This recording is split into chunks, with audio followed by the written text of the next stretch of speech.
संतप्त मानस शांत हों, जिनके गुणों के गान में बेवर्धमान महान जिन विचरे हमारे ध्यान। 7वां अध्याय और उसमें उभयाभासी का प्रकरण है।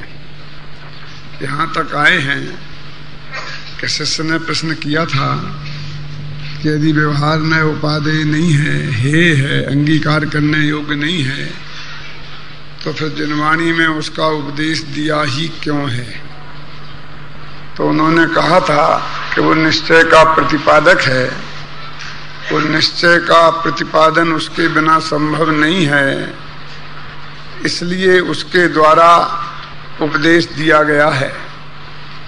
लेकिन साथ में यह भी कहा है कि वह व्यवहार न अनुसरण करने योग्य नहीं है।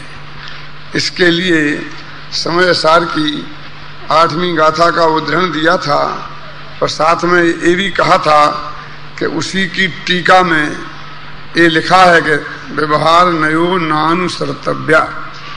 जिस प्रकार मिलेच्छ को अपनी बात समझानी हो तो मिलेच्छ भाषा में बोलना कोई बुरा नहीं है, उपयोगी है, आवश्यक भी है, लेकिन मिलेच्छ हो जाना तो उचित नहीं है। ऐसे ही व्यवहार के माध्यम से समझने समझाने का काम करना अनुचित नहीं है, लेकिन व्यवहारी हो जाना योग्य नहीं है। तब अब शिष्य का प्रश्न है, देखो कि व्यवहार बिना निश्चय का उपदेश कैसे नहीं होता। 252 पृष्ठ की 3री पंक्ति है कि व्यवहार बिना निश्चय का उपदेश कैसे नहीं होता और व्यवहार नए कैसे अंगीकार नहीं करना, सो कहिए। कि 2 बातें कही आपने कि व्यवहार के बिना निश्चय का उपदेश नहीं हो सकता, इसलिए हमने कहा, और फिर ये कहा कि व्यवहार नए को अंगीकार नहीं करना। तो यदि उसके माध्यम से निश्चय की बात समझाई जाती है तो उसे अंगीकार क्यों नहीं करना। तो ये दोनों पॉइंट शिष्य ने उठाए। तो पंडित जी साहब पूरे 1 पेज में इसका उत्तर उदाहरण सहित देते हैं। उदाहरण माने कोई कहानी नहीं, माने कैसे वो प्रतिपादन संभव नहीं है इस बात का और अंगीकार कैसे नहीं करना इस बात को। उदाहरण में कोई कहानी बोली जाती हो ऐसी कोई बात नहीं है। माने एक आध चीज पे घटा के बता देना, उसको भी उदाहरण कहते हैं। तो बोला ना, व्यवहार किसे कहते हैं? घी के घड़े को घी का घड़ा कहना, मिट्टी के घड़े को मिट्टी का घड़ा कहना, वो निश्चय और घृत के संयोग को देखकर घी का घड़ा कहना व्यवहार। तो यही उदाहरण हो गया। मतलब इस तरह से वो घटाकर बताते हैं कि किस तरह ने व्यवहार के बिना निश्चय का उपदेश संभव नहीं होते। तो व्यवहार 2 प्रकार का होता है, सद्भूत और असद्भूत। तो उनने दोनों का ही एक उदाहरण लिया वसंत भाई और उसे स्पष्ट किया, जैसे दोनों बातें ख्याल में आ जाए। देखो समाधान, निश्चय से तो आत्मा परद्रव्यों से भिन्न, स्वभावों से अभिन्न, स्वयं सिद्ध वस्तु है ना। निश्चय से आत्मा कैसा है? परभावों से भिन्न और स्वभाव से अभिन्न। सुबह अचल जी ने इस पर खूब घुटाई की थी, है ना, थे ना कोमल चंद जी आपसे?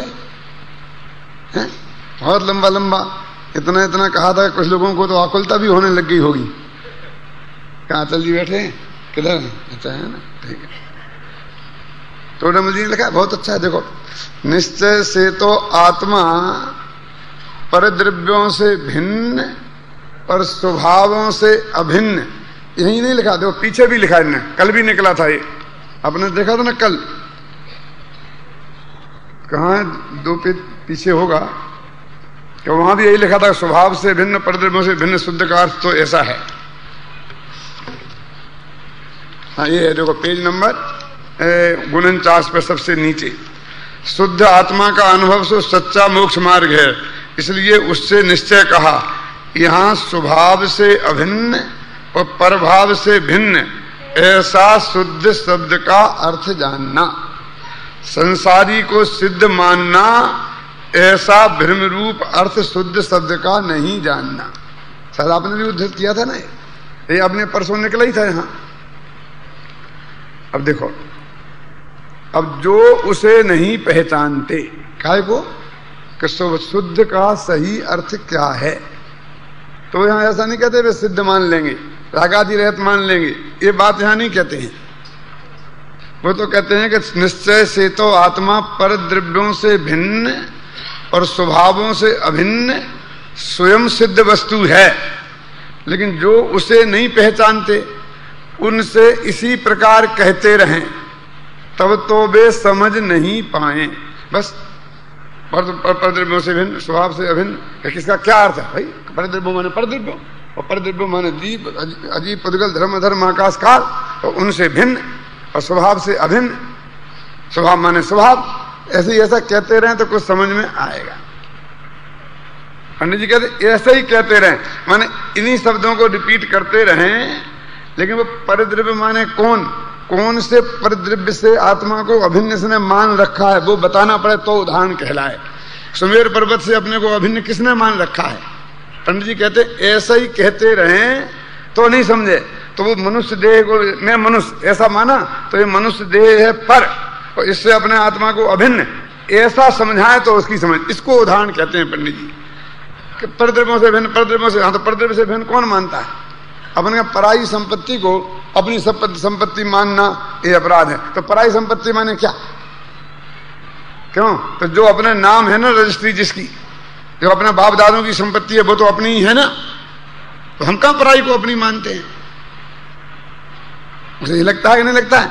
माने पर की व्याख्या क्या, तुम उसको कुछ उदाहरण देके माने कोई कहानी कह के नहीं, माने कहां वो मिथ्या दृष्टि कौन से परद्रव्य को आत्मा मान रहा है, क्या ख्याल में है ना?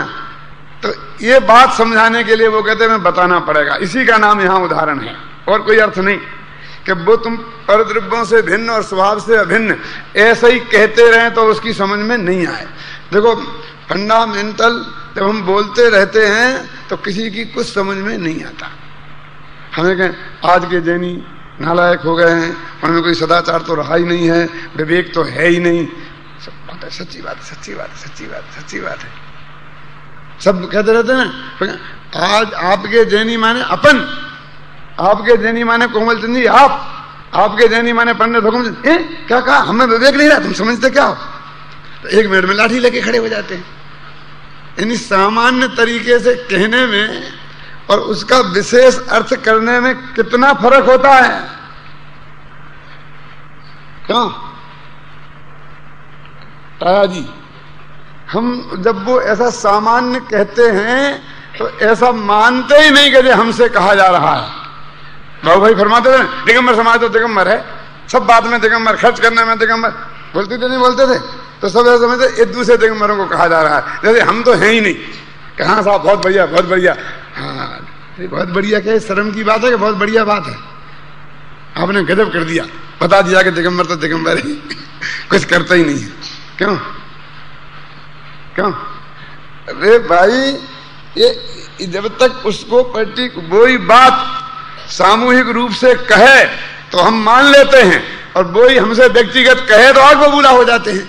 बस ये समझते दूसरों से बात हो रही है, दूसरों से बात हो रही है। क्या देखो समाज का कितना नुकसान हो रहा है, दिगंबर श्वेतांबर लड़ रहे हैं, ऐसे ऐसे बोलते हैं ना, इतना इतना हो रहा है, एकता हो जाए तो कितना फायदा है, ऐसे सब बोलते हैं। फिर दिगंबर श्वेतांबर नहीं, दिगंबरों में कहेंगे दो पक्ष के लोग मुनिपंथी मोक्षु लड़ रहे हैं, फिर मोक्षुओं में कहेंगे सोनगढ़िया और जयपुरिया लड़ रहे हैं, फिर जयपुरियों में भी भेद डाल डाल के कहेंगे, तो ऐसा हाँ साहब ऐसा सब लग, कोई किसी की सुनता ही नहीं है। तो कॉमन बात सबको अच्छा लगता है भाई, लेकिन कोई किसी की नहीं सुनता है। माने मैं बसंत भाई की नहीं सुनता हूँ, बसंत भाई मेरी नहीं सुनता, क्या कहा कि सब मेरे ही है, कल मैं ही हूं। कॉमन में सब कुछ कहो, सब चलता है, लेकिन उसमें मैं भी शामिल हूं, ये हमारी समझ में जिस दिन आ जाएगा झगड़ा खत्म हो जाएगा। परद्रव्य हमारा नहीं है, परद्रव्य जुदा है, परद्रव्य को अपना मानना मिथ्यात्व है। तो हम कहाँ मानते हैं परद्रव्य को अपना? हम तो सिर्फ अपने शरीर को अपना मानते हैं, ये तो अपना ही है ना। अपनी पत्नी को अपना मानते हैं, अपने मकान को अपना मानते हैं, सिर्फ अपने गांव को अपना मानते हैं, अपने प्रांत को अपना मानते हैं, और अपने देश को अपना मानते हैं। और कहाँ पराया कहाँ मानते हैं अपना? और फिर आचार्य कह गए हैं वसुधैव कुटुंबकम उदार चरिता नाम तू, उदार चरित्र वालों के लिए तो सारी वसुधाई कुटुंब है, इसलिए हम तो सारी दुनिया को अपना मानते हैं, पर को क्या मानते हैं, अपनी ही तो है ना ये सारी पृथ्वी। पर को अपना मानना वो मिथ्यात्व है, लेकिन हमने कहां पर को अपना माना कि पंडित जी कहते ऐसा नहीं चलेगा, इसको जब खोल के बताएंगे तो पैरों के नीचे से जमीन खिसकेगी कि इसका क्या अर्थ है। ऐसा परद्रव्य को अपना नहीं मानना, ख्याल में आए ना, ऐसा मोटा मोटा उसका अर्थ क्या, तो वो कहते देखो पढ़ते हैं इसमें, उसे जो नहीं पहचानते उनसे इसी प्रकार कहते रहें तब तो वे समझ नहीं पाए, इसलिए उनको व्यवहार नए से शरीरादिक परद्रव्य की सापेक्षता से के द्वारा नर नारक पृथ्वी कायादि रूप जीव के विशेष किए, और एक कहा तब मनुष्य जीव नारकी जीव इत्यादि प्रकार सहित उन्हें जीव की पहचान हुई। देखो अब देखो अभी वो नारकी जीव त्रंच जीव यही नहीं जानता, और उन्हें हमें कहें कि नारकी जीव नहीं त्रंच जीव नहीं, तो ये जीव हैं पहले ये तो स्थापित हो गए तब नहीं आएंगे, वो व्यवहार को बेचारे को खड़ा तो होने दो फिर उसे पटकना, तुम तो अखाड़े में उसे खड़ा ही नहीं होने देते हो। गुणस्थान आत्मा नहीं, मागना स्थान आत्मा नहीं। क्या पंडित जी एक प्रश्न है कि शाम को चर्चा में पूछ लेना 6:30 बजे, इस्पाइल जी कहते नहीं साहब बताओ कि ये गुणस्थान क्या चीज होती है जो आत्मा नहीं है। अब जो ये नहीं जानता है कि गुणस्थान क्या होता है और वो आत्मा नहीं है, अब उसको गुणस्थान आत्मा नहीं है इसका क्या मतलब बोलो। तो पहले बताया कि आत्मा में गुणस्थान होते हैं, जीव 14 गुणस्थानों में विभक्त हैं, पहले गुणस्थान वाला मिथ्या दृष्टि कहलाता है, उसका ऐसा स्वरूप है, चौथे गुणस्थान वाला सम्य दृष्टि। पहले पूरे गुणस्थान पढ़ें और फिर वो गुणस्थान वाला जीव उसकी समझ में आए तो फिर कहें ये गुणस्थान वाला जो जीव है ना वो वास्तव में वो गुणस्थान जीव नहीं है, जीव जुदा है और गुणस्थान जुदे है।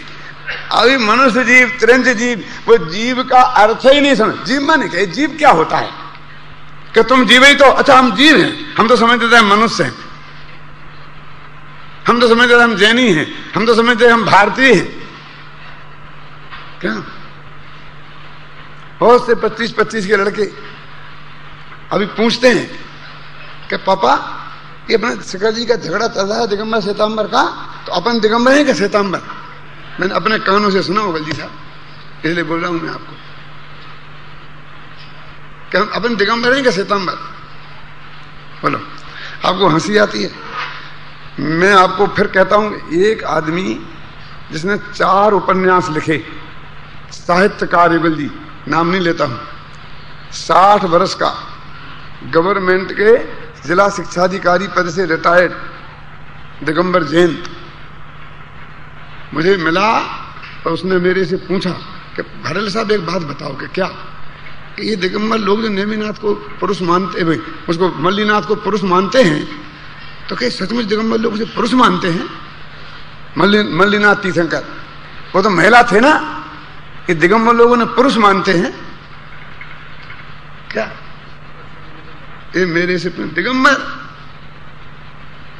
और ऐसी फैमिली से कि मैं आपको भी ज्यादा विस्तार कहूंगा तो लोग समझ जाएंगे, इसलिए मैं कहना नहीं चाहता। क्या है? बोलो, अभी उनसे क्या कहें माथा धुनने के अलावा। अभी तो उन्हें बताएं कि हाँ तुम जैनी हो, दिगंबर हो, दिगंबर धर्म क्या होता है, तो अभी दिगंबर धर्म की क्या मान्यता है, क्या 7 तत्व क्या हैं, द्रव्य क्या हैं, तुम 4 गतियां होती हैं, मनुष्य देव नारकी, और तुम उसमें मनुष्य गति के जीव हो, क्यों, और तुम सैनी पंचेंद्री हो हैं, और तुम बादशाही गुणस्थान में हो, गुणस्थान 14 होते हैं, क्यों। फिर कहेंगे कि मनुष्य जीव नहीं है, त्रंच जीव नहीं है, गुणस्थान जीव, गुणस्थान जीव नहीं है। और आप ये मत समझना कि ये बातें मैं किसी दूसरों की मुमुक्षुओं की कह रहा हूं। हम तो मुमुक्षु हैं, हम तो मुमुक्षु हैं, हम तो सब जानते हैं। तुम जानते होगे तो तुम्हारा बेटा क्या जानता है, जब ये जानने की कोशिश करी बालचंद जी हैं। अगर बालचंद जी की बात नहीं है, सभी को विचार करना कि उनके बेटे वे जानते हैं कि नहीं कि हम दिगंबर हैं कि श्वेतांबर, कि हम मनुष्य हैं कि दृंश हैं कि आत्मा नहीं है कि क्या है। तो हमें मालूम पड़ेगा कि हमें कहाँ कहाँ खड़े हैं। और यहाँ ये ना जितने, उनमें भी 50% अभी ऐसे हैं, बस तुम्हें संभाल से नहीं पार नहीं दिखते हैं, ये दिखते हैं, 2-4 ऐसे दिखते हैं, अब बस पुत्रकाली ध्रुव बस ऐसा ऐसा ऐसा ऐसा ऐसा हो गया, ऐसे हैं। बहुमत उनका यहाँ है, यहाँ इस स्मारक की छत के नीचे बैठे बहुमत है उनका। बाकी बाहर जाओ तो तुम्हारी जमानत जब्त हो जाए, 1 लाख में 1 नहीं निकलोगे, जानते हो। तो 1 लाख में जो 1 हैं उनके ही बारे में सोचना कि वो 99,999 के बारे में भी कुछ सोचना कि नहीं सोचना, प्रसन्न भाई। वो 99 बारे में सोचना कि नहीं सोचना कि भाई उन तक हमारी ये बात। टोटेमल जी कह रहे, टोटेमल जी की दृष्टि में ऐसे जीव थे कि नहीं थे, बोलो मैं आपसे पूछता हूँ। ये मोक्ष मार्ग प्रकाशक की तो इतनी बारीक भूलें बता रहे, निश्चयभाषी की बताया है कि नहीं बताया। और ये इस बात में बता रहे हैं, और यही तो कह रहे कि उससे ये कहते रहे कि आप परद्रव्य से भिन्न और स्वभाव से अभिन्न। अटल जी तो कह सकते हैं सुबह 5 बजे की क्लास है इसलिए मुझे सब कुछ कहने का अधिकार है, लेकिन मुझे रात के 10 बजे की क्लास में क्या कहने का अधिकार है, मुझे बताओ थोड़ा। सब फ्रेश माइंड है और सब मुमुक्षु आए हैं, ये सब दिन भर के थके हुए हैं, क्यों? इनमें गैर मुमुक्षु भी बहुत बैठे हैं विजयपुर शहर के, क्यों? मेरे को क्या करना, बोलो अचल जी? कोई अचल रहना कि थोड़ा चलायमान होना? टोटेमल जी के सामने भी ये टोटेमल जी के सामने प्रॉब्लम है, देखो कि उनसे इसी प्रकार कहते रहें।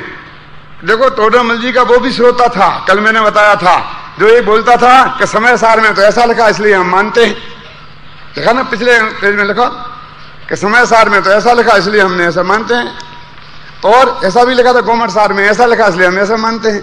तो उनका श्रोता गोमट सार का पाठी भी है, यशपाल जी का सहपाठी भी है, समय सार का पाठी भी है, मीठा भाई का सहपाठी भी है, और ऐसा भी है कैसा कि जिससे ये कहते रहें कि परद्रव्यों से भिन्न और आत्मा से अभिन्न, तो उसकी कुछ समझ में नहीं है। कितनी विशाल पकड़ती लोक की भी उन्हें, क्यों? लोक की भी पकड़ थी ना। अरे भाई कक्षा का प्रवचन का और क्लास का फर्क क्या है? यही तो फर्क है प्रवचन और क्लास में। एक क्लास में एक स्तर के व्यक्ति बैठेंगे, कोई 11वीं क्लास है तो उस क्लास में हर विद्यार्थी 10वीं पास है और कोई भी 11वीं पास नहीं है, तो एक स्तर है। तो अध्यापक एक स्तर मान के बात कर सकता है, लेकिन वक्ता के लिए तो बड़ी दिक्कत है कि यहाँ काला अक्षर भैंस बराबर ऐसी माताएं बहनें भी बैठी हैं, क्यों? और दृष्टि के विषय में पर्याय शामिल है कि नहीं है, ऐसे लोग भी बैठे हैं कि नहीं है, और दोनों की बातों से कहना है सोमनलाल जी के नहीं कहना, बोलो। और तीर्थंकर भगवान को तो और भी अधिक दिक्कत है हमसे ज्यादा, क्यों? कि गाय भैंस भी बैठे और 4 ज्ञान के धारी गणधर देव भी विराजे हैं, और उसी समवसन में बैठे बैठे केवल ज्ञान हो जाए ऐसे भावलिंगी संत भी विराजे हैं, और 12 अंक का पाठी सौधर्मेंद्र भी हाजिरी में खड़ा है, और गाय शेर भी एक घाट पानी वाले एक कोठा उनका भी है, क्यों? तो वहां तो अगले त्रिकाली ध्रुव की बात करते होंगे कि वहां थोड़ा स्तर उन्हें भी गिराना पड़ता होगा कि नहीं वो तो एक ही बात करते हैं, सब अपने अपने स्तर से समझ लेते हैं, तो उन्हीं की वाणी में से समझते होंगे अपनी कल्पना से। उनकी वाणी में वो चीज विद्यमान रहती होगी ना कि सब अपनी अपनी उसमें समझ लें, क्यों? तो ये तो उसी का स्वरूप है। ये सभा तो संभोषण का रूप, संभोषण का रूप माने ऐसा नहीं कि हम भगवान हैं, ऐसा आपको संभोषण का श्रोता बना के हमें भगवान बनने का शौक बिल्कुल नहीं है, क्योंकि इस पंचम काल में भगवानों के ग्रह नक्षत्र जो अच्छे नहीं है, जरा बहुत खतरनाक है। इस दुनिया को भगवान नहीं चाहिए, है ना? देखो रजनीश था, जब तक वो आचार्य बन के रहा इस देश में तो भगवान जैसा पूजा, लेकिन उसके मन में आ गया कि दुनिया इतनी मूर्ख है, मैंने समझा ही नहीं था कि मैंने अपने को आचार्य घोषित कर दिया और मेरे में आचार्य के एक भी लक्षण नहीं है। फिर भी इसने आचार्य मान लिया, बिना मीन विवेक किए भगवान बन जाओ ना। तो कुछ बिना किए वैसा ही आचरण, वैसे ही कपड़े, अपने को भगवान श्री रजनीश घोषित कर दिया। इस दुनिया ने तालियां पीट करके स्वीकार कर लिया। लेकिन आखिरकार जो मैंने कहा ना कि इस पंचम काल की दुनिया को भगवान पसंद नहीं है, तो बंबई छोड़ के भागना पड़ा, पूना गए, पूना छोड़ के भागना पड़ा, तो अमेरिका गए, आखिर एक दिन अमेरिका छोड़ के भी भागना पड़ा। और ये पोजीशन खड़ी हो गई कि दुनिया का कोई देश अपनी जमीन पर उन्हें पैर रखने देने के लिए तैयार नहीं था। लेकिन हुआ क्या? वो ही होना था कि जान बची सो लाखों पाए और लौट के बुद्धू घर को आए। ये हिंदुस्तान ही ऐसा है जो सब पचते हैं यहां। क्यों? ये भगवान इस दुनिया को रास नहीं आते। जो भगवान बना उसकी बड़ी दुर्दशा हुई। क्या ख्याल में है ना? इसलिए कहते भैया भगवान मुझे बनना नहीं है। बिल्कुल जो जो बना उनकी दुर्दशा होने वाली है, ये समझ लेना, क्योंकि इस दुनिया को पसंद ही नहीं है। उन्हें लिखा ना दिनकर ने हिमालय नाम की कविता में, हिमालय से एक प्रार्थना की, तू भेज न युधिष्ठिर को यहां, जाने दे उनको स्वर्ग धीर, तू फेर हमें गांडीव गदा, लौटा दे अर्जुन भीम वीर। धर्मराज युधिष्ठिर की यहां कहां जरूरत है? उन्हें स्वर्ग में जाने दे, वहां आराम करने दे। धर्म वरम की यहां जरूरत नहीं है, न सत्यवादियों की जरूरत है। तू भेज न युधिष्ठिर को यहां, जाने दे उनको हिमालय, हिमालय में कहते ना वो, तुम स्वर्ग जाने दे। तुम्हें क्या चाहिए? कि हमें तो गांडीव धनुष वापस कर दे, हमें तो एक गदा भेज दे, और अर्जुन और भीम को वापस भेज दे। हमें तो लड़ाका लोग चाहिए, हमको धर्मात्मा परमात्मा नहीं चाहिए तुम्हारी अहिंसा की रट लड़ाने वाले। क्योंकि देश स्वतंत्रता की बेड़ियों में जकड़ा है, और उसकी स्वतंत्रता के लिए इसका सीधा सच्चा अर्थ है गांधी नहीं चाहिए, हमें तो सुभाष चंद्र बोस चाहिए, चंद्रशेखर आजाद चाहिए। सीधा सच्चा अर्थ ये था। वो बाद में भले ही गांधी जी के गीत गाने लग गए हों, तो गांधी की विजय देख करके, ख्याल में है ना? लेकिन इस हिमालय कविता जब लिखी थी उसका यही अर्थ है। भैया भगवानों की जरूरत नहीं है इस बात। लेकिन ये जो सभा है, ये तो इसमें कोई स्टैंडर्ड नहीं है ना, कभी इतनी क्लास पास हो वही सभा में बैठे, ऐसा तो नहीं है ना। बिल्कुल प्राथमिक व्यक्ति भी आ सकता है, आना चाहिए। हम प्रेरणा देते हैं कि आवें अधिक से अधिक लोग। क्यों? उन्हें किराया भी दें, खाने पीने की सुविधा दें, फ्री बसें लगा दें। चाहते कि नहीं चाहते हैं? तो ऐसे लोग भी आवें, और बड़े बड़े विद्वान भी आवें, और 10-20 विद्वान बोलने के लिए भी आए हों। तो जब एक बोलेगा तो 19 को तो श्रोता बनना ही पड़ेगा ना, तो वह भी सभा के श्रोता तो बन ही जाएंगे ना। क्या उपाय है बोलो रवि कुमार जी? तो इसलिए भाई टोडरमल जी को इस बात का पूरा भान था। जहां समय सार की बात का श्रोता का भी प्रश्न उठाते हैं, और तहां ये भी कहते हैं कि उससे परद्रव्य से भिन्न और अपने से अभिन्न ऐसा कहते रहें तो उनकी समझ में कुछ भी न आए। ऐसे लोग हैं। उसे जो नहीं पहचानते उनसे इसी प्रकार कहते रहें तब तो वे समझ नहीं पाए।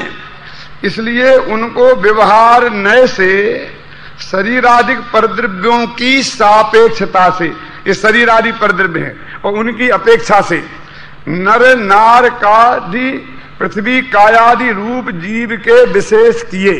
और एक ऐसा कहा मनुष्य जीव, मनुष्य को जीव कहा। कहां कहा? जिनवाणी में। कैसे कहा? व्यवहार में से। नार की जीव इत्यादि प्रकार सहित उन्हें जीव की पहचान हुई। पहले उनने जीव तो जाना कि ये जो है ना ये जीव नहीं है, और ये जो चींटी है कीड़ा मकोड़ा ये जीव है। पहले इतना पहचान तो हुई ना, इतना काम तो निपटा। अभी तो जीव अजीब का ही भेद नहीं जानते थे। देखो वृक्ष को ही अजीब मानते थे। वैज्ञानिक लोगों ने, जगदीशन बसु ने सिद्ध की, बड़ी रिसर्च हो गई, बड़ी रिसर्च। क्या रिसर्च हो गई? ये जैन धर्म का तो बच्चा बच्चा जानता है। पहले भाग में लिखा कि दो जीव दो प्रकार के होते हैं, त्रिश स्थावर, स्थावर 5 प्रकार के होते हैं, पृथ्वी का, जल का, अग्नि, वायु का, अग्निभाव, वनस्पति का एक।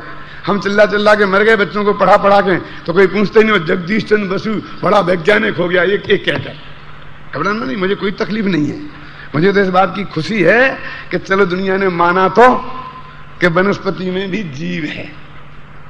क्यों बोलो, अपने बालबोध पाठमाला भाग एक पहले चलता था, उसमें पढ़ा था कि नहीं पढ़ा था? मीठा भाई अपन ने पढ़ा था कि नहीं पढ़ा था कि वनस्पति भी जीव होती है? अपने तो लिखा है ना 10 लाख वनस्पति हैं और आलू में भी अनंत जीव हैं और सब प्रतिष्ठित और अप्रतिष्ठित कितना भेद किए हैं। साधारण वनस्पति और उनकी भी दया पालना, इन कितना, यानी उनके लिए वो बड़ी रिसर्च हो गई। अरे हमारे लिए हम कहें कि हमने ये रिसर्च की कि जल में जीव में, तो कहें पागल हो गए। क्यों कोई ये पंडित एक है, क्यों सोहनलाल जी, कि हमने कोई रिसर्च की कि इनमें जीव हैं, तो कोई रिसर्च मानेगा, पीएचडी देगा? उन्हें पीएचडी नहीं, डीलिट मिली होगी इस पे। इसका मतलब जगत कितने अंधकार में है कि वो वनस्पति को जीव मानने के लिए तैयार नहीं। खेमचंद भाई एक बहुत बढ़िया उदाहरण दिया करते थे इस मामले में कि तुम आलू जमीकन चाजो कुछ खाते हो ना आप सना, तो तुम क्यों खाते हो? क्योंकि तुम उन्हें जीव भी नहीं मानते। तो तुम्हें उसके फल में एक दिन ऐसी पर्याय मिलेगी कि जगत तुम्हें जीव नहीं मानेगा, क्योंकि तुमने उन जीव की इज्जत नहीं की ना, उन्हें जीव नहीं। और इज्जत देने का माना अभिनंदन पत्र देना, गले में माला डालना, ऐसी कोई जरूरत नहीं है। लेकिन वे जीव हैं, उनकी सत्ता तो स्वीकार करो। तुमने उसको जीव ही नहीं समझा क्या? तो एक दिन तुम ऐसी अवस्था में पहुंचोगे कि जगत भी तुम्हें जीव नहीं मानेगा। सवाल तुम आलू खाते का नहीं खाते का नहीं है कि आलू में जो अनंत जीव हैं उन्हें जीव मानकर और उनका जीवत्व स्वीकार करो तो तुम पे खबे ही नहीं। सच्ची बात तो ईमानदारी की है।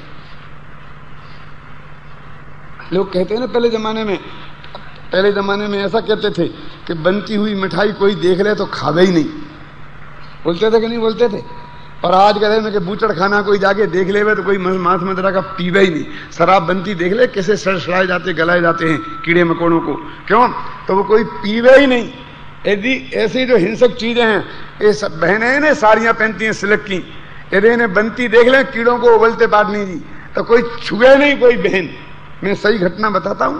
अभिनंदन कुमार जी थे ना प्रतिष्ठाचारी, तो एक फिल्म आई थी अमेरिका से जिसमें कैसे ये मार मार के जो बनाए जाते हैं युगल जी साहब। तो हम लोग इम्फाल गए थे सब, तो वो सबसे पहले हमारे हाथ में आई थी, तो अभिनंदन जी को दे दी। तो अभिनंदन जी ने उस फिल्म को सब महिलाओं को इकट्ठा करके एक कमरे में और दिखाई साड़ियां कैसे बनती हैं, तो सब ने छोड़ दी। अब दूसरे दिन फिर प्रोग्राम रखा जगदीश भाई, तो मैंने चलो चलो चलो, नहीं हम नहीं देखेंगे, हम छोड़ने को तैयार हैं लेकिन फिल्म नहीं देखेंगे। कि क्यों? हम पे नहीं देखा जाता। रोती थी महिलाएं, हमें मत ले चलो दिखाने के लिए। वो खरगोश की आंख में डाल डाल के कैसे बनाते हैं, कैसे मैंने अपने आंखों से देखा। वे अभिनंदन जी कहे नहीं चलो नहीं चलो, देखो देखो देखो, कि हम पंडित जी जो छुड़ाओ से छोड़वे तैयार हैं, लेकिन हमें दिखाओ मत।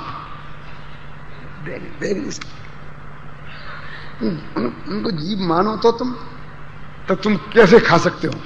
इसमें अनंत जीव हैं, ये माने वो और वो खाए, ऐसे चल सकता है? तो अभी तो हम उनको जीव ही नहीं मानते। ख्याल में है ना? ऐसे जो लोग कहते हैं मछली तो जल ककड़ी है, ऐसी बात है। उनको वे कहाँ मानते? वैसे साग सब्जी मानते हैं, वे उसे मांस मदिरा में कहाँ गिनते हैं? तो कहते हैं मनुष्य जीव, नार की जीव इत्यादि प्रकार सहित उन्हें जीव की पहचान हुई। ये उदाहरण हुआ असद्भूत व्यवहार नय का। अब दूसरा उदाहरण पंडित जी सद्भूत व्यवहार नय का देते हैं। अथवा अभेद वस्तु में भेद उत्पन्न करके ज्ञान दर्शनादि गुण पर्याय रूप जीव के विशेष किए, तब जानने वाला जीव है, देखने वाला जीव है इत्यादि प्रकार सहित उनको जीव की पहचान हुई। इस सद्भूत व्यवहार ने गुण पर्याय से अभेद वाला। अब तो गुण को तो निकालना है, पर्याय को तो निकालना है, शरीर को तो निकालना है। अभी निकाल देंगे, पहले उसको स्थापित तो होने दे ना, स्थापित तो होने दे। तू तो अभी से धुनाई शुरू कर दी, उसे खड़ा ही नहीं होने देता है। आपको मालूम है कि अखाड़े में दो पहलवान लड़ते हैं तो उनका एक नियम है क्या नियम है कि सामने वाला पहलवान यदि आड़ा पड़ा हो तो उस वक्त वो दूसरा आक्रमण नहीं कर सकता है, जब तक वो खड़ा ना हो जाए तब तक वो, हालांकि वो रेफरी बोलेगा 1 2 3 और 10 तक खड़ा नहीं होगा तो उसे हारा घोषित कर देगा, उसे जीता, लेकिन वो लेते हुए पर आक्रमण नहीं कर सकता दूसरा पहलवान। क्यों? तो इसलिए उसे खड़े होने का अवसर देते हैं। और जिसे अखाड़ा नहीं हो, तीव्र कसाय हो और कोई किसी को पीट रहा हो और पिटते पिटते वो बेहोश हो जाए तो फिर नहीं पीटता है, फिर उसके मुंह पे छिटके डालता है, और छिटके डाल के जब वो होश में आ जाता है तो फिर किसी घर पकड़ के खड़ा करता है, और जब वो खड़ा हो जाता है तो फिर हटा लेगा, फिर बेहोशी में नहीं पीटता है। क्यों? इतना विवेक उसे भी है कि पीट तो रहा हूं, पीटने का मजा तो आ ही नहीं रहा है, कि पीटने का मजा कैसे, सिर्फ फीलिंग करानी है कि मैं तेरी ऐसी धुनाई करूंगा और तू कुछ नहीं कर सकता, और देखें तुझे कौन बचाने वाला आता है। उसे इसमें ज्यादा रस है तो खड़ा करता है, पानी छटकता है, होश में लाता है। बोलो क्या कहना है? तो व्यवहार को बेचारे को खड़ा तो होने दो, होश में तो आने दो, कुछ पहलवानी का नियम समझो, नहीं तो कसाइयों का नियम तो समझो भले आदमी। उसको खड़ा होने के पहले ही क्यों धुनाई करते हो? पहले खड़ा तो होने दो कि मनुष्य जीव, देव जीव, नारकी जीव, मनुष्य स्थान वाला जीव, मागना स्थान वाला जीव, ज्ञान में ज्ञान, दर्शन, चारित्र, जाने सो जीव, देखे सो जीव, पहले होने तो दो। क्यों? सुखी दुखी हो वे जीव, भय खाके भागे वो जीव, है ना? क्यों अजीब भगते नहीं, पहले नहीं पढ़ते थे? जीव किसे कहते हैं? जो समय अपनी इच्छा से चलते हो, फिरते हो, खाते हो, पीते हो, डरते हो, भागते हो। पढ़ा था नहीं गलती साहब अपन लोगों ने बाल भात पहाड़ एक में के नहीं? तो पहले वो जीव खड़ा किया अपन ने, तो गुरुदेव ने कहा कि ये जीव नहीं है, तो कुछ समझ में आया। अभी इनको तो यही खड़ा नहीं है कि वो जीव, वो खाने पीने वाला जीव। तो यदि इतना पंडित हुकुमचंद कह रहे हो तो दूसरे दिन इसका छुट्टी हो जाए। ये क्या कह रहे, ये खाने वाला जीव, हम कहां पहुंच गए, कहां वाला जीव? लेकिन तोड़ेमल जी इतने बड़े पंडित नहीं हुए थे, वो तो कहते हैं कि ऐसे भी जीव हैं कि यदि उन्हें ये नहीं समझाएं कि जाने सो जीव, लगा ना, चले फिरे सो जीव, तो उनको व्यवहार से ऐसा नहीं समझाएं तो इनमें जीवत्व की स्थापना नहीं हो तो निषेध काय का करें? निश्चय नए काम का काम तो निषेधक है ना, ना तथा ना तथा ना तथा, तो ना तथा काय पर कहे? ऐसा नहीं, ऐसा नहीं, ऐसा नहीं। क्यों? ये कैसे कहे? बोलो कोमलचंद जी। तोड़ेमल जी कहते हैं इसलिए पहले व्यवहार नए से समझाना, मनुष्य जीव, त्रंच जीव, नारकी जीव, कुत्ते जीव, बिल्ली जीव, एक इंद्री जीव, 2 इंद्री जीव, 3 इंद्री जीव, ये कौन सा नए से? असद्भूत व्यवहार नए से। आत्मा में ज्ञान, दर्शन, चारित्र, जाने सो जीव, देखे सो जीव, सुख दुख का अनुभव करे सो जीव, ये कौन सा नए? सद्भूत व्यवहार नए। इन दोनों नयों से पहले समझाए तो ये अभी स्थापना कर रही, घबराना नहीं, इसी पेज में वे निषेध भी करेंगे। क्यों सोहनलाल जी? लेकिन 5 मिनट तो बेचारे को खड़ा रहने दो ना, अभी धुनाई तो होनी है बेचारे की, पिटाई तो होनी ही है, निषेध तो होना ही है ना? लेकिन 5 मिनट खड़ा होकर के चारों तरफ कितनी सभा जुड़ी हुई है, दंगल देखने आई है, एक दफे उस सभा को तो देख लेने दो, उस व्यवहार को। फिर नीचे आने वाला है। देखो अब तीसरा उदाहरण, 2 उदाहरण हुए, कौन से? जीव अजीव के भेद विज्ञान संबंधी सद्भूत और असद्भूत का। और अब दूसरा उदाहरण काय पर है? मोक्ष मार्ग पर। 2 पे घटित किए, एक जीव अजीव पर, 7 तत्व पर, और दूसरा काय पर? मोक्ष सम्यक दर्शन ज्ञान चारित्र पर। 2 ही मुख्य है ना, तत्वादान सम्यक दर्शन ख्याल में आया ना, और सम्यक दर्शन ज्ञान चारित्र मोक्ष मार्ग। तो इन्हें दोनों पे घटित किए। देखो, तथा निश्चय से वीतराग भाव मोक्ष मार्ग है, उसे जो नहीं पहचानते उनको ऐसे ही कहते रहें तो वे समझ नहीं पाए। कभी वीतराग भाव मोक्ष मार्ग है, वीतराग भाव मोक्ष मार्ग है, वीतराग भाव मोक्ष मार्ग है, तब उनको व्यवहार नए से तत्वार्थ श्रद्धान ज्ञान पूर्वक परद्रव्य के निमित्त मिटाने की सापेक्षता द्वारा वृत्तशील संयमादि रूप वीतराग भाव के विशेष बतलाए, तब उन्हें वीतराग भाव की पहचान हुई। वीतराग भाव माने क्या? वृत्त, शील, संयम, त्याग, ये वीतराग परिणति है। और ये अवृत 5 इंद्रियों के विषय में भोग में पड़े ना, ये राग परिणति है। ऐसा उनको निमित्त मेटने की अपेक्षा समझाया। बाह्य संयोग, निमित्त माने बाह्य संयोग, और शुभाशुभ भाव रूप जो परिणति हुई ना, अशुभ भाव की निवृत्ति और बाह्य संयोगों की निवृत्ति विषय कसाय के, उनकी अपेक्षा वीतराग भाव को समझाया। ये है तो वो शुभ राग, उस शुभ राग को भी वीतराग भाव को शुभ राग भाव से समझाया, ऐसा कहते। अभी तो कहेंगे वीतराग वृत्त संयम मोक्ष मार्ग नहीं है, व्यवहार से इन्हें मोक्ष मार्ग कहा ना, तो ये कहते हैं ये राग को मोक्ष मार्ग कहने के लिए नहीं कहा, वो वीतराग भाव को जानता ही नहीं था। तो ये जो वृत्तशील संयम वाले होते हैं ना, सम्यक दृष्टि धर्मात्मा पंचम गुणस्थान वाले, 6वें 7वें वाले, तो इनके वृत्तशील संयम होते हैं और इनके अंतरंग में वीतराग भाव होता है। तो जिनके वीतराग भाव होता है, इनके शुभ भाव ऐसे होते हैं और इनकी मन वचन काय की परिणति भी ऐसी होती है। तो वो वीतराग भाव के द्योतक हैं। जो वीतराग भाव के साथ अविनाभावी शुभ भाव और मन वचन काय की परिणति है, निमित्त की अपेक्षा मन वचन काय की परिणति और सहचारी की अपेक्षा वीतराग भाव, इसको तो अपन 3-4 दिन में खूब घोंट चुके ना, अब बताने की जरूरत तो नहीं है ना बालचंद जी। वो मोक्ष मार्ग के प्रकरण में बताया था ना कि जो मोक्ष मार्ग तो है नहीं, मोक्ष मार्ग का सहचारी अथवा निमित्त है, उसे उपचार से मोक्ष मार्ग कहना, उसका नाम व्यवहार मोक्ष मार्ग। तो सहचारी माने वो शुद्ध परिणति और शुद्धोपयोग के साथ में आगे पीछे रहने वाला शुभ भाव, वो सहचारी होने के नाते व्यवहार मोक्ष मार्ग है। और तदन रूप मन वचन काय की परिणति, वो निमित्त होने की, निमित्त नैमित्तिक संबंध है ना उस स्वभाव से, उस परिणति का, वो निमित्त होने की अपेक्षा उसे मोक्ष मार्ग कहा। तो ऐसे ही यहां इन दोनों को वीतराग भाव की पहचान कराने के लिए बताया। वो कहते वीतराग भाव सीधा तो पहचान ही नहीं सकता, तो इस व्यवहार से उसको वीतराग भाव की पहचान कराई कि जिसके वीतराग भाव होता है, यानी जिसको स्त्री सेवन का विकल्प नहीं होता है, वो ब्रह्मचर्य का धारी होता है, 18 प्रकार के शीलों को इस प्रकार पालन करता है, नग्न निगंबर मुद्रा जैसी उसकी दशा हो जाती है। तो इसके द्वारा वीतराग भाव साक्षात, लगा साक्षात मोक्ष मार्ग जा रहा है। मुनिराज जा रहे हैं तो कहते हैं ना साक्षात मोक्ष मार्ग जा रहा है। तो वीतराग भाव की साक्षात मोक्ष मार्ग जा रहा है। ये वीतरागता अंदर में हो तो बाहर में कितनी निरीह परिणति होती है। कैसी कि चक्रवर्ती वंदना करे तो मान नहीं हो, ऐसी वीतराग परिणति। तो चक्रवर्ती वंदना करे तो भी बदले में आशीर्वाद देने का विकल्प नहीं आए, ऐसा बताकर अंतरंग के वीतराग भाव को बताया है। कोई उपाय मैं बताता हूं कि अंतरंग में ये वीतराग परिणति बैठी है, ऐसे मुनिराज बैठे हैं तो ये वीतरागी है, जान सकते हो क्यों?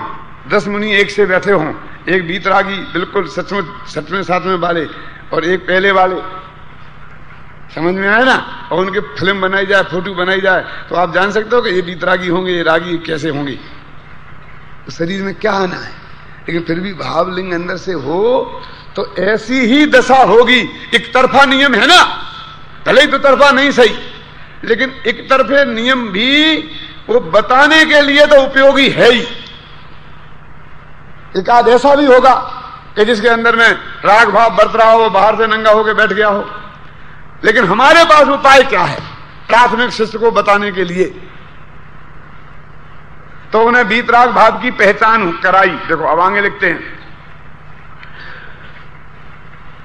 इसी प्रकार अन्यत्र भी व्यवहार बिना निश्चय के उपदेश का ना होना जानना। 3 उदाहरण दिए और बाकी तुम अपने तरफ से लगा लेना कि व्यवहार के बिना निश्चय का उपदेश कैसे संभव नहीं है। अब वो बोलते हैं, ये तो पहले प्रश्न का उत्तर हुआ कि व्यवहार के बिना निश्चय का उपदेश कैसे संभव नहीं है। और दूसरा प्रश्न क्या था, भूल गए? कि अंगीकार नहीं करना फिर क्यों कहते हो? तो उसका उत्तर यहां व्यवहार नय से नर नारकादि पर्याय ही को जीव कहा, सो पर्याय ही को जीव नहीं मान लेना, ए निषेध हो गया। देखा अंगीकार नहीं करना, ये क्यों कहा? कि तू ऐसा समझाने के लिए कहा था और तू इनको सचमुच ही जीव मान ले तो अनर्थ हो जाएगा, देखा ना। सो पर्याय ही को जीव नहीं मान लेना, पर्याय तो जीव पुद्गल के संयोग रूप है। वहां निश्चय से जीव द्रव्य भिन्न है, उस ही को जीव मानना। जीव के संयोग से शरीर आदि को भी उपचार से जीव कहा, इस संयोग की दृष्टि से है ना। सो कथन मात्र ही है, परमार्थ से शरीर आदि जीव होते नहीं, ऐसा ही श्रद्धान करना। ये अंगीकार नहीं करने का अर्थ है, मैंने हूबहू अंगीकार नहीं कर लेना, वो तो समझाने के लिए बात थी। दूसरा, पहले का अब दूसरे का, अभेद आत्मा में भेद किए थे ना उसका, तथा अभेद आत्मा में ज्ञान दर्शन आदि भेद किए, सो उन्हें ही भेद रूप ही नहीं मान लेना, क्योंकि भेद तो समझाने के लिए किए हैं। निश्चय से आत्मा अभेद ही है, उस ही को जीव वस्तु मानना। संज्ञा संख्यादि से भेद कहे सो कथन मात्र ही हैं, परमार्थ से भिन्न भिन्न हैं नहीं, ऐसा ही श्रद्धान करना। घबराना नहीं, बस 5 मिनट का और खेल है, फिर छुट्टी हो जाएगी। समय तो है मैं जानता हूं, लेकिन शहर वालों को बहुत आकुलता हो जाती है, लेट हो जाते हैं ना, तभी 11 बजे तक पहुंचेंगे, आधे से ज्यादा लोग शहर के हैं। तथा परद्रव्य का निमित्त मिटाने की अपेक्षा से वृत्तशील संयमादि को मोक्ष मार्ग कहा। सो निमित्त मिटाने की अपेक्षा से, सो इन्हीं को मोक्ष मार्ग नहीं मान लेना। देखो कहते हैं, क्योंकि परद्रव्य का ग्रहण त्याग आत्मा के हो तो आत्मा परद्रव्य का कर्ता हर्ता हो जाए। अब यहाँ त्याग की उपदेश भी कहते ये नहीं खाना, ये छोड़ देना, ये कहना, और खूब डांटते भी नहीं छोड़ा तो जेनी भी नहीं, ऐसा नहीं ऐसा नहीं ऐसा नहीं। और ये कहते निश्चय नहीं समझना, ये तो सब व्यवहार है, क्योंकि परद्रव्य का तो ग्रहण त्याग भगवान आत्मा करता ही नहीं है ना। और कितना जोर जोर के कहते कि नहीं कहते हैं, वो हम जैन ही नहीं, वो नाम मात्र का भी जी नहीं, जो ऐसा नहीं छोड़ते, ऐसा नहीं छोड़े, वो ऐसा नहीं छोड़े। अब हम कह रहे हैं कि वही सिल्क की साड़ी पहने वो नाम मात्र का जैनी नहीं, वो चमड़े के जूते पहने वो नाम मात्र का जैनी नहीं। अब वो कहते परद्रव्य का करता धरता तो आत्मा है ही नहीं। तो ये इसका मतलब खूब पहने ऐसा अर्थ नहीं है, वो छुड़ा दिए और अब उससे आगे बढ़ने की बात कहते हैं। वो जो परिणति सुधारने के लिए कहा था, वो सुधारने के बाद ये बात है। परंतु कोई द्रव्य तो किसी द्रव्य के अधीन है नहीं, इसलिए आत्मा अपने भाव रागादिक हैं, उन्हें छोड़कर बीतरागी होता है। इसलिए निश्चय से बीतराग भाव ही मोक्ष मार्ग है। बीतराग भावों के और वृताधिक के कदाचित कार्य कारण पना है। देखो अभी खूब धुनाई करेंगे हम कि राग कैसे बीतरागता का कारण हो गया है। टोडरमल जी की कदाचित है, कदाचित है मैंने कोई अपेक्षा है, और वो अपेक्षा भी जनवाणी में बताइए क्यों। अब ये भी कहेंगे कदाचित है, तू सर्वदा मत मान लेना, मर जाएगा। कदाचित स्वीकार भी कर दे। देखो कार्य कारणपना है, इसलिए वृत्तादिक को मोक्ष मार्ग कहे सो कथन मात्री। अब वहां कदाचित है और सो कथन मात्र ही है। परमार्थ से बाह्य क्रिया मोक्ष मार्ग नहीं है, ऐसा ही श्रद्धान करना। इसी प्रकार अन्यत्र भी व्यवहार नए का अंगीकार नहीं करना, ऐसा जान लेना। दोनों प्रश्नों के उत्तर हो गए ना। देखो टोडरमल जी गोलम गोल उत्तर नहीं देते हैं, बहुत साफ स्पष्ट, क्या करना क्या नहीं मानना, क्या कहना, सचमुच इतनी सरल और स्पष्ट भाषा में कहीं जनवाणी में भी नहीं मिलता है। और नहीं तो लोग गोलम गोल गोलम गोल गोलम गोल, पता ही नहीं चलता क्या कह रहे हैं। अंत तक 1 घंटे तक पूछें कि ये काम करना कि नहीं करना, समझ में है ना। वो एक अपेक्षा ऐसा ऐसा ऐसा गोलम गोल करते करते 1 घंटा तक बोलेगा, लेकिन अंत में वो सामने वाला ये नहीं समझ पाएगा कि अब मुझे करना क्या है। अरे उसमें ही अपनी चतुराई समझते हैं। पूछेगा पंडित जी आप आओगे हमारे बंबई में प्रदूषण में?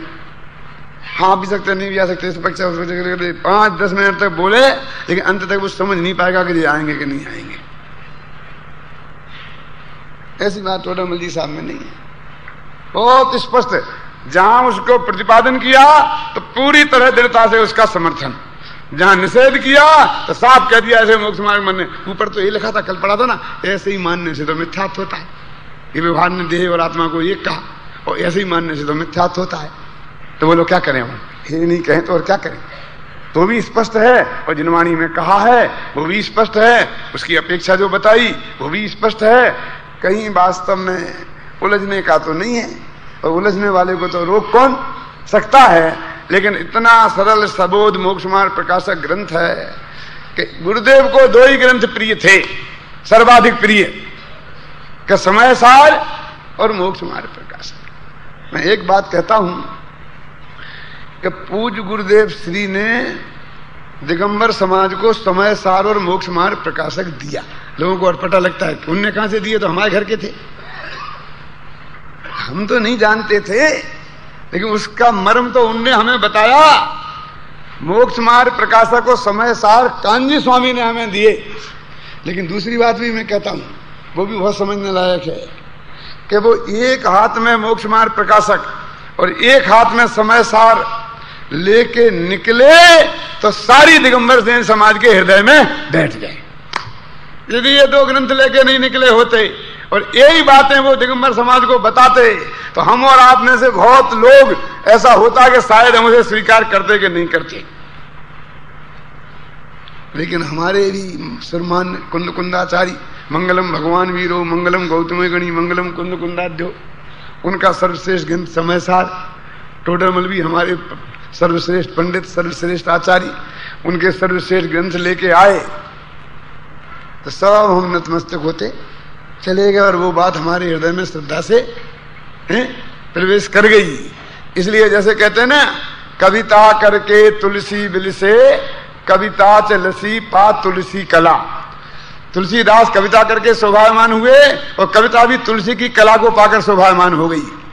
तो मोक्ष मार्ग प्रकाशक और समय सार पूज्य गुरुदेव श्री ने हमें दिया, और उन्हीं के सहारे वो हमारे हृदय में और श्रद्धा के स्थान भी बन गए। ऐसे महान ग्रंथों में ये मोक्ष मार्ग प्रकाशक और समय सार है।